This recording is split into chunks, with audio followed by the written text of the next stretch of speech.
Hey, Steve Mignoni here with another YouTube video. This time around, we're going to talk about the Chrysler Turbine Car program and the model cars that came out of it. But first and foremost, a fellow named George Huebner, who lived from 1910 to 1996, was the chief engineer on the turbine project. Now, George Huebner joined Chrysler Corporation in 1931 at the age of 21.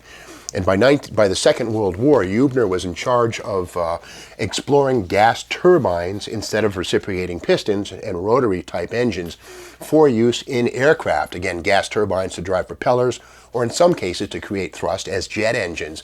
Well, by the time we get into 1951-52, Chrysler began to think of the gas turbine as possibly a replacement for the piston engine. And this is a paper from the desk of George Huebner. There it is right there. That's George Huebner's business card. And this is sort of an SAE white paper on the hows and whys of the gas turbine engine and why Chrysler was so interested in creating turbine-powered cars. Now, the first turbine car was a 1954 Plymouth Belvedere. The last one was a 1983 Chrysler Imperial. And between those 2 years, 1954 and 1981, there were 1954 and 1983, there were probably 15 or so turbine cars that were built and different programs along the way. But the one most people remember is the one that ran between 1962 and 1966. That's when about 50 Ghia-built turbine cars were constructed. This is a model of one right here. 1/25th scale, done by JoHan, and there's the turbine engine right there up front.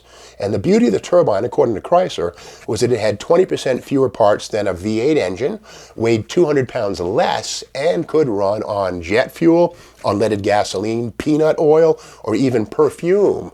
And in fact, there were videos showing turbine cars running on Chanel perfume, very expensive stuff, but they could run on almost anything. And underneath the turbine car, it had a very interesting dual exhaust kind of a system. The exhaust temperature on turbines was quite a bit higher than a gasoline type engine. So these dual ducts ran to the back of the car, and apparently by the back of the car, the temperature was warm to the touch, but it didn't burn grass. A lot of people thought that was the case. But this model is a beauty. Again, JoHan at its best, opening doors, seats that actually retract and fold, bucket seats that go up and down like that. The trunk even opens. There's a spare tire inside of there. And again, this is a JoHan model kit that you or I could have purchased back in 1966 through 73. It was brought back again in the 1980s. But again, this is an original one right here, molded in this interesting sort of like brown plastic. Now, this is JoHan's effort at getting close to turbine bronze, which was actually a color in the Chrysler palette. In fact, 1968, you could get a Hemi-Charger in turbine bronze. And the term turbine was a direct reference to Chrysler's history with turbine engine development. Again, starting 54 and going all the way through 1983. And again, I was at the Chrysler, the historical collection some years back, about maybe 10, 15 years ago, and I saw 1983 Chrysler Imperial, and on the doors of the thing it said Department of Energy, big stickers on it. So Chrysler was still playing with turbines with some government grant assistance as late as 1983, and I've even heard there might have been some stuff in the late 80s for that matter, but again, it never came to pass. But here's the thing. The turbine car model kit came out in, I guess, 1966, 67.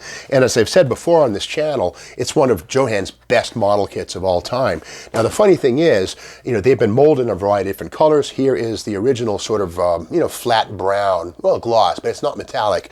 There was also a model done in this weird burgundy, kind of this dark burgundy color. But here we see the beauty of the turbine car body, just opening doors, trunk lid, all these bits and pieces.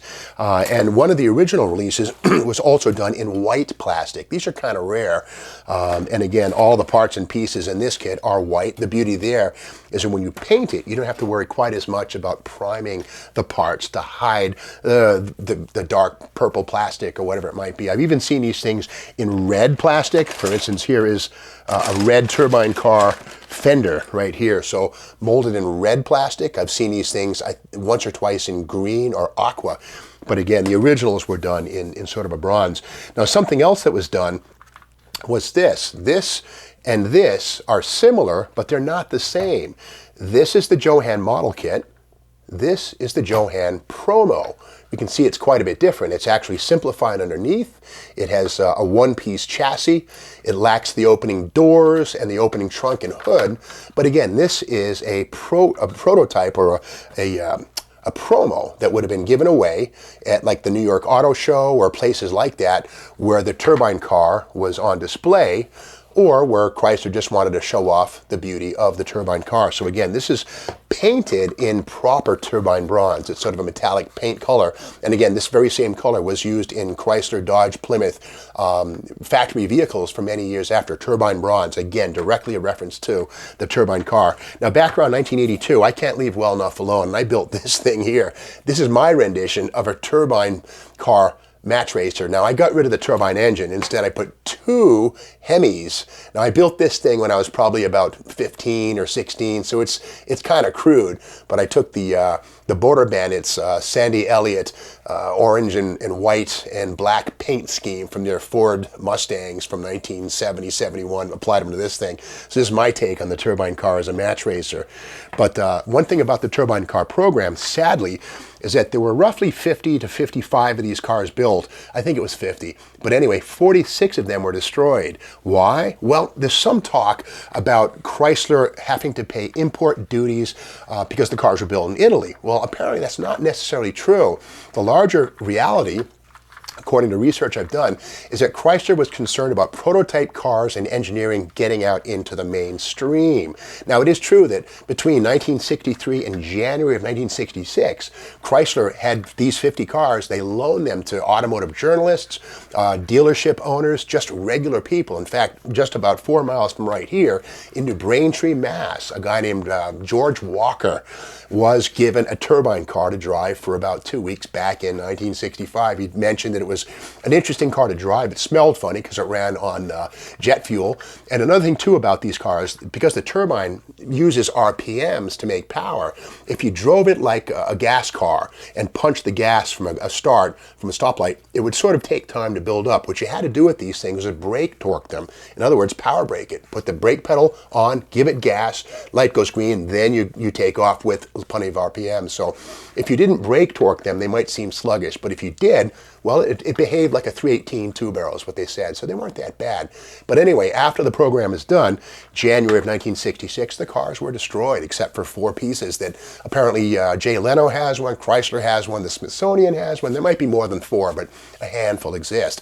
But if you want to see something really sad here on YouTube, just go to Turbine Car Destruction Video. Just Google those words, turbine car destruction, and you will see about a 7-minute color loop of Chrysler documenting the destruction of 46 turbine cars at a junkyard in Detroit. Again, it wasn't because of import duties or some sort of a penalty. It was rather Chrysler just didn't want the prototype technology winding up on used car lots. That's what they had to say about it, really. So reality is the turbine cars were a dead end. Trouble with them for the most part is that they're thirsty. Fuel economy wasn't great, and they also tend to be a little bit dirty, although I'm sure today with catalyst technology they could clean them up. But again, it's sort of an answer to a question that nobody's asking. That said, Chrysler Corporation invested 3 decades in developing turbine engines, and I'm sure got a lot of interesting tech out of it. But if you like this video, be sure to subscribe to the Steve Maggs YouTube channel and go look around for a Chrysler turbine car, whether it's 1/25th scale or a real one. They're really fascinating cars.